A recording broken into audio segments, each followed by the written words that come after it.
북한 최고 권력층이 직접 지시를 내렸습니다. 어떻게 해서든 반드시 찾아내라. 단순한 탈북이 아니라 체제의 심장을 건드린 사건이었기 때문입니다. 최고 지도자의 곁을 지키던 간호사가 아이를 품고 사라졌습니다. 그녀가 왜 모든 것을 버려야 했는지 지금부터 시작합니다. 안녕하세요. 저는 김정은 가족의 전담 간호사로 일하며 평양 최고 병원에 근무했죠. 제가 근무하던 곳은 평양 중구역에 위치한 봉화진료소였습니다.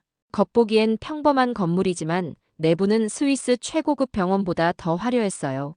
독일제 MRI, 일본제 CT, 미국제 초음파 장비까지 세계 최첨단 의료기기들이 즐비했습니다. 이 모든 것들이 오직 한 가족만을 위한 것이었죠. 2019년 김정은의 딸 주애가 10살 때였습니다. 아이가 감기에 걸리자 마치 세계대전이라도 일어난 듯 난리가 났습니다. 스위스 제네바에서 직항기로 가져온 해열제, 독일 미넨의 소아과 전문의가 직접 처방한 기침약, 심지어 프랑스 파리에서 공수해온 특수 의료기기까지 동원됐어요. 하루 치료비만 우리 돈으로 몇 천만 원대였습니다. 주에는 개인 전용 병실에서 24시간 의료진의 보살핌을 받았어요. 50평 넓이의 병실 안에는 이탈리아산 가습기, 일본산 공기청정기, 스위스산 산소발생기까지 설치됐죠. 벽면에는 프랑스 루브르 박물관에서 빌려온 그림들이 걸려 있었습니다. 식사는 프랑스 삼성 미슐랭 레스토랑 출신 요리사가 만든 유기농 죽이었어요. 하루 만에 완전히 회복됐습니다. 하지만 바로 그 순간 같은 시각 평양 교회에서는 완전히 다른 이야기가 펼쳐지고 있었습니다. 굶주림으로 쓰러진 어린 아이들이 길거리에서 죽어가고 있었거든요. 감기 하나로도 목숨을 잃는 아이들이 수두룩했습니다. 평양인민병원에는 기본적인 해열제조차 없었으니까요. 제 딸 미영이도 주애와 같은 10살이었습니다. 천식으로 고생하기 시작한 건 6살 때부터였어요. 밤마다 숨을 헐떡이며 깨어나는 아이를 보면서 제 마음도 함께 무너져갔습니다. 특히 겨울철이면 증상이 더욱 심해졌어요. 어떤 밤은 미영이가 숨을 못 쉬어서 새파랗게 질린 채 깨어났습니다. 엄마, 숨이 안 쉬어져요. 미영이의 작은 손이 제 옷깃을 꽉 붙잡았습니다. 괜찮아, 엄마가 꼭 안아줄게. 아이의 입술이 파래지는 걸 보면서도 저는 아무것도 할 수 없었습니다. 평양 최고의 병원에서 일하면서도 제 딸 하나 제대로 돌볼 수 없다는 현실이 너무나 비참했어요. 제가 매일 김정은 가족에게 놓던 최고급 천식 치료제가 있었습니다. 독일산 부대손이드라는 약이었죠. 한 앰플에 우리 돈으로 50만 원 정도 되는 고가의 약물이었습니다. 하지만 그건 오직 그들만을 위한 것이었어요. 저희 같은 일반 간부 가정은 그런 약에 접근할 수도 없었습니다. 어느 날 밤 미영이가 또 심한 발작을 일으켰습니다. 이번엔 정말 위험해 보였어요. 아이의 목소리가 점점 작아지고 있었거든요. 입술이 파래지고 의식이 흐릿해지는 모습을 보며 저는 패닉 상태가 됐어요. 남편과 함께 평양인민병원으로 급히 달려갔지만 의사는 그저 어깨만 으쓱할 뿐이었습니다. 의사 선생님, 우리 미영이 상태가 어떤가요? 제가 간절히 물었습니다. 약이 없습니다. 며칠 기다려보세요. 의사의 목소리는 체념한 듯했어요. 며칠이요? 아이가 이렇게 아픈데요. 제가 절망적으로 외쳤습니다. 저희도 어쩔 수 없습니다. 약이 들어올 때까지 기다리셔야 해요. 그 순간 저는 깨달았습니다. 똑같은 나이의 두 소녀가 한 아이는 하루 만에 완쾌되고 다른 아이는 죽음의 문턱에서 고통받고 있다는 걸 말이에요. 김정은의 딸과 제 딸, 그 차이는 오직 태어난 집안뿐이었습니다. 집으로 돌아오는 길 미영이를 업고 걸으며 저는 처음으로 체제에 대한 근본적인 의문을 품기 시작했습니다. 지금까지 맹신해왔던 사회주의 이상향은 어디에 있는 걸까요? 위대한 수령님이 모든 인민을 똑같이 사랑한다던 교육은 거짓이었을까요? 그날 밤 미영이는 제 품에서 가까스로 잠들었습니다. 하지만 저는 한숨도 잘 수 없었어요. 아이가 숨을 제대로 쉬고 있는지 계속 확인을 해야 안심이 되었거든요. 아이의 거친 숨소리를 들으며 한 가지 결심을 굳혔어요. 이 불평등한 현실을 절대 받아들일 수 없다고 말입니다. 남편은 보위성 하급 간부였습니다. 김일성 종합대학을 졸업하고 20년간 체제에 충성해온 사람이었어요. 매일 아침 6시에 일어나 조선중앙방송을 들으며 하루를 시작했습니다. 체제에 대한 충성심이 그 누구보다 남달랐죠. 제가 조심스럽게 탈북 이야기를 꺼냈을 때 그의 반응은 예상했던 것보다 훨씬 격렬했어요. 남편의 얼굴이 순식간에 새파래졌습니다. 정신 나갔어? 남편이 소리를 질렀습니다. 여보, 일단 들어봐. 저는 차분하게 말하려 했어요.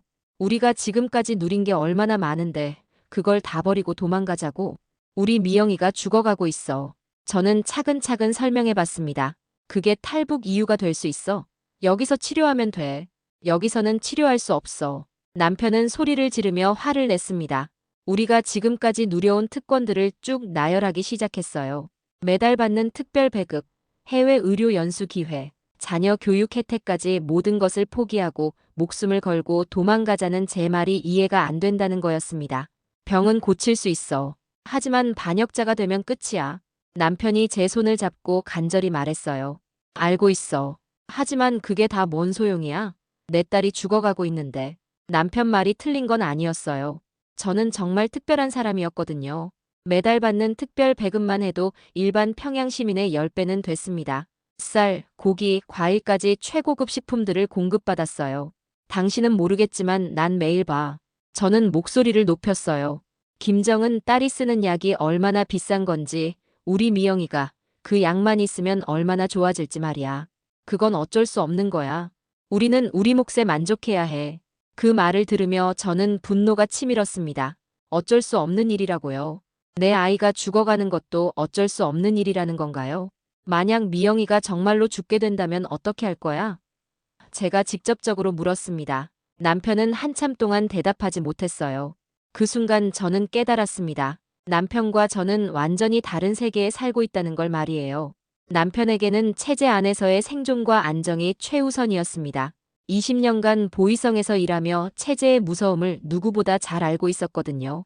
며칠 동안 우리 집 분위기는 최악이었습니다. 남편은 제가 위험한 생각을 품고 있다며 감시하듯 지켜봤어요. 심지어 보이성 동료들에게 신고할지도 모른다는 협박까지 했습니다. 당신이 정말 나를 신고할 거야? 어느 날 저녁 제가 직접 물어봤습니다. 나도 모르겠어. 그 말을 들으며 저는 서늘함을 느꼈어요.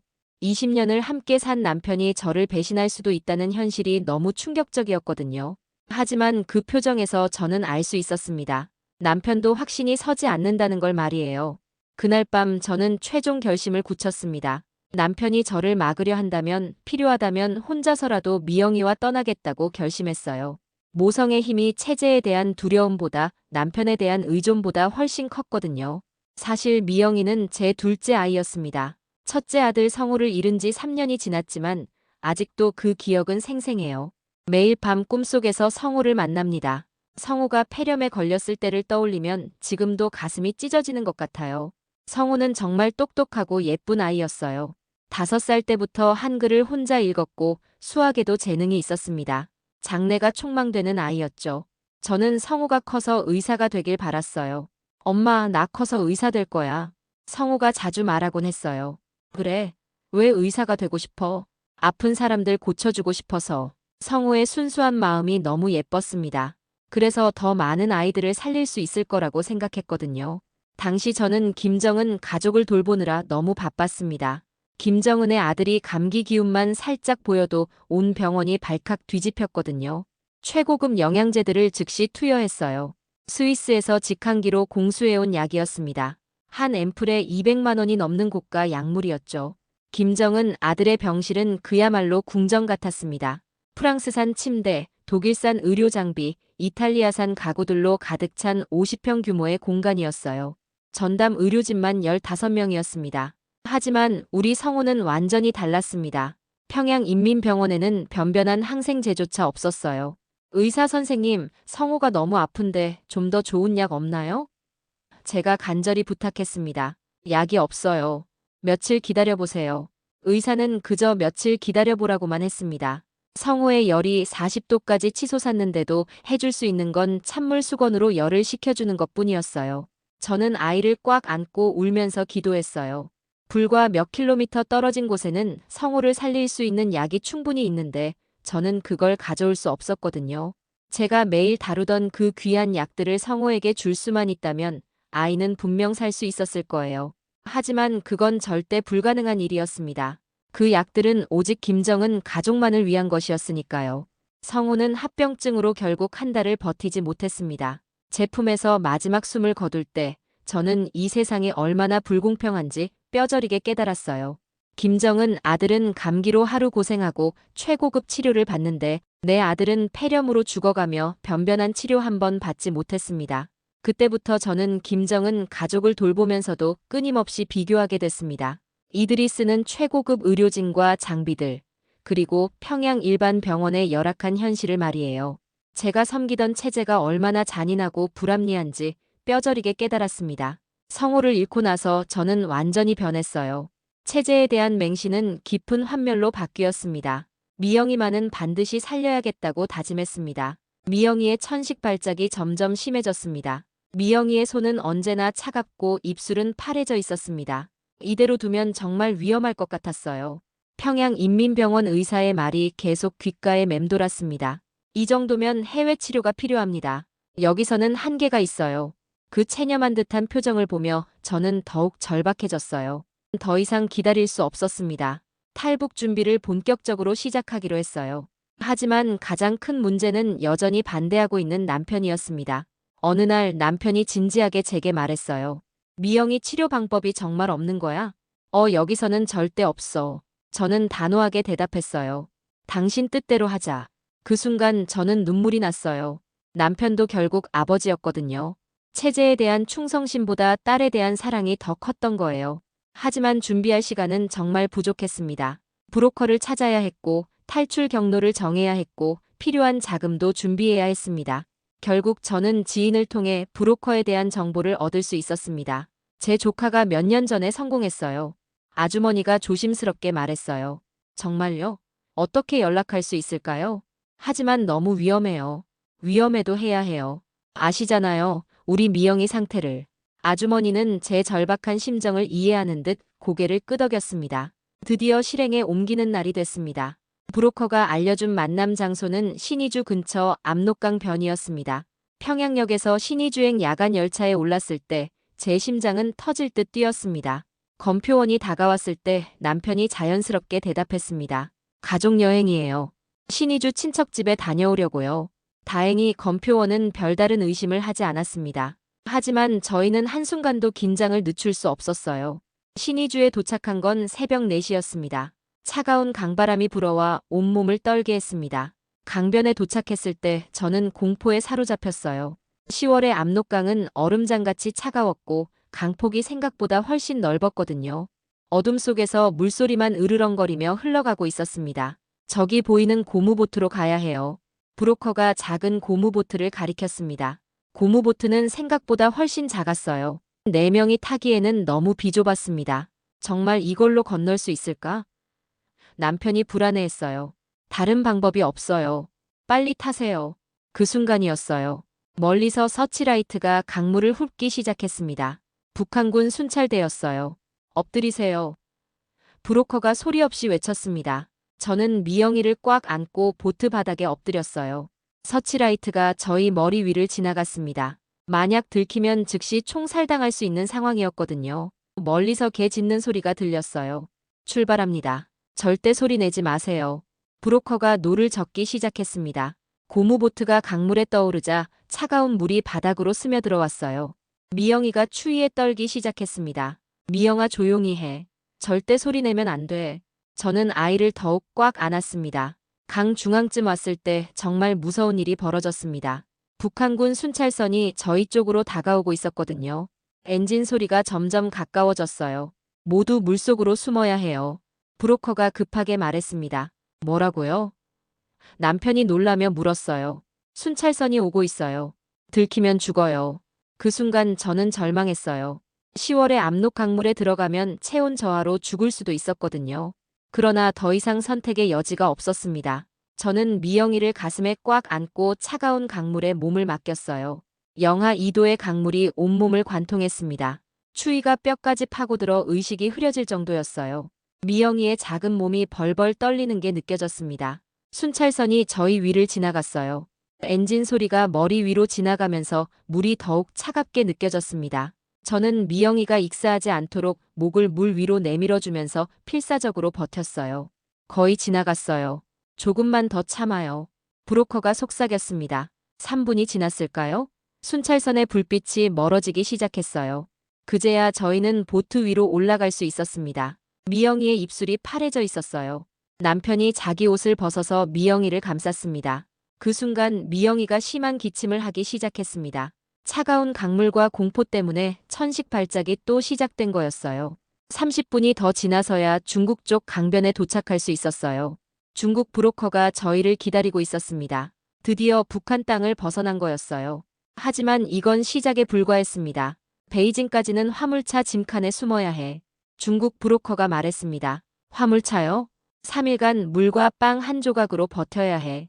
첫날 밤이 가장 힘들었습니다. 엄마, 너무 추워. 미영이가 추위에 떨며 울기 시작했어요. 미영아, 조금만 참아. 엄마가 안아줄게. 아이의 작은 몸이 얼음장처럼 차가워지는 걸 느끼며 저는 공포에 사로잡혔습니다. 제 외투를 벗어서 미영이를 감쌌지만 역부족이었어요.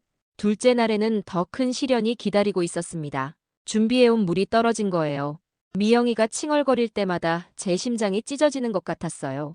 셋째 날 새벽, 드디어 베이징에 도착했습니다. 화물차 문이 열렸을 때 저희는 거의 의식을 잃을 뻔했어요.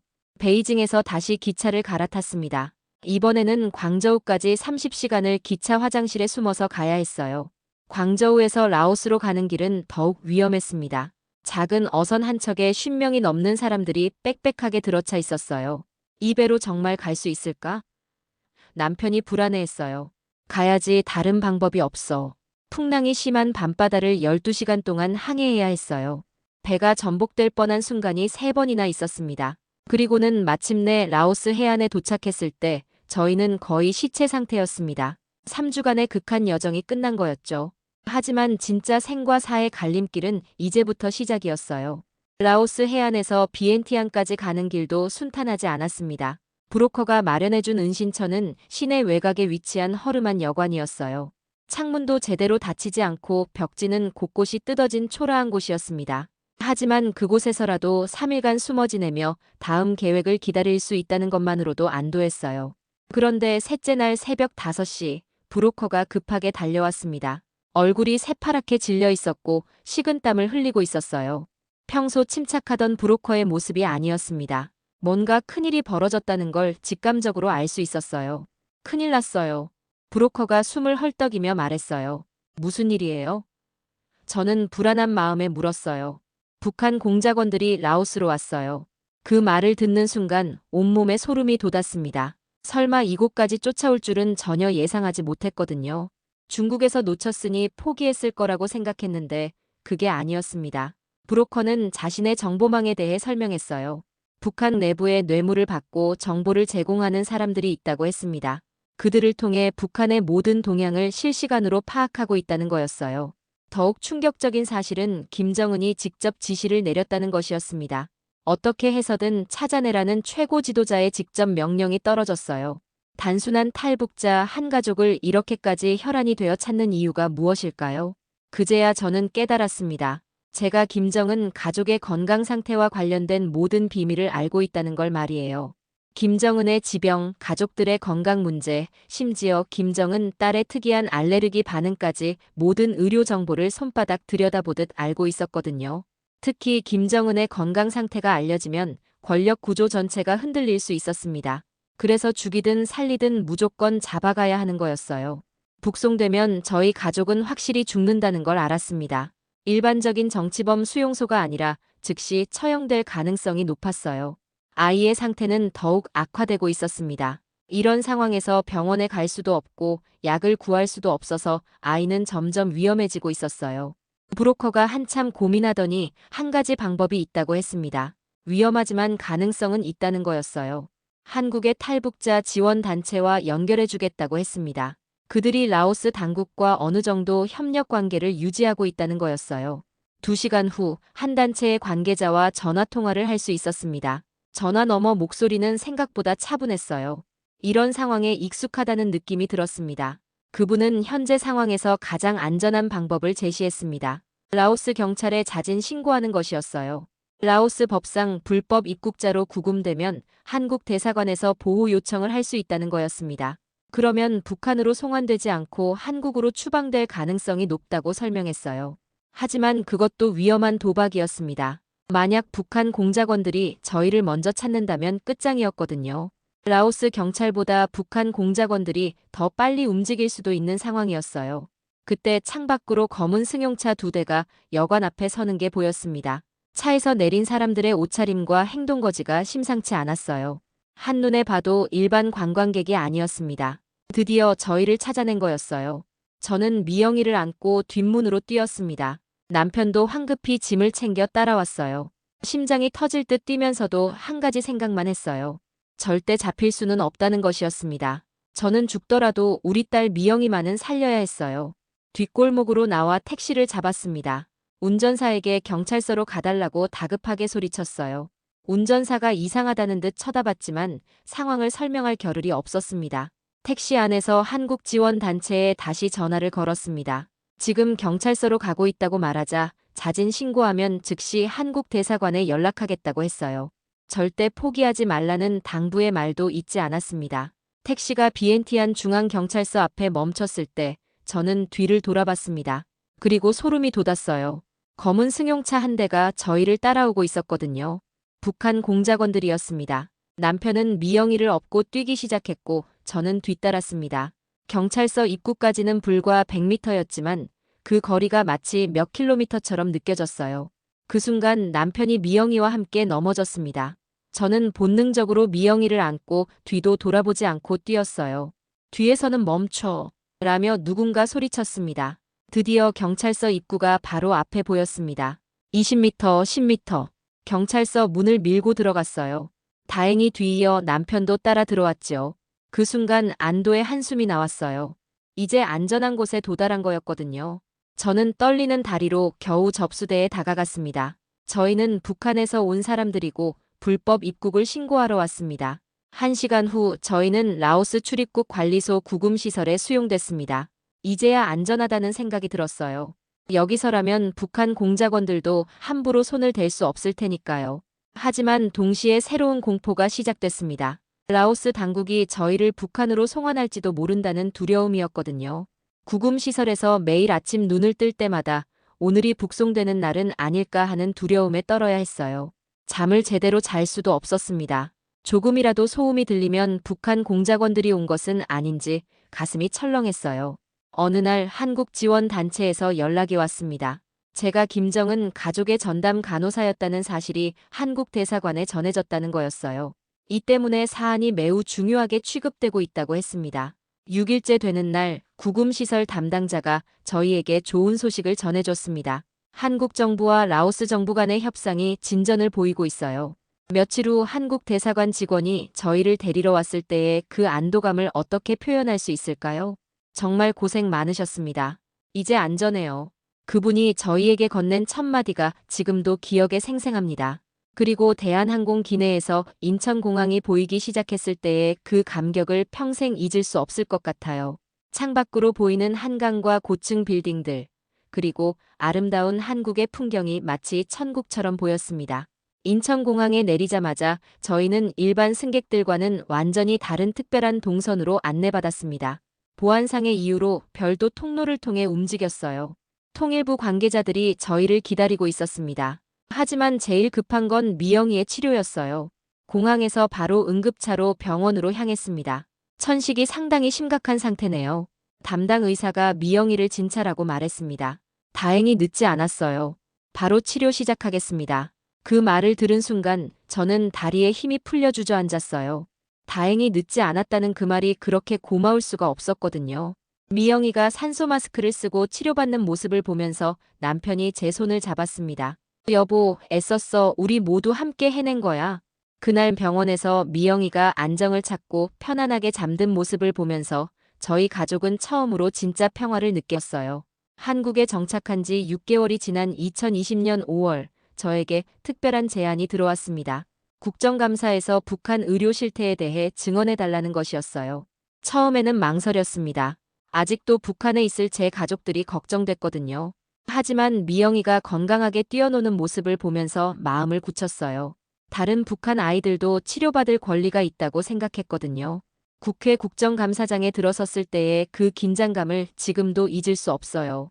수많은 카메라와 기자들이 저를 향해 있었고 국회의원들이 진지한 표정으로 저를 바라보고 있었습니다.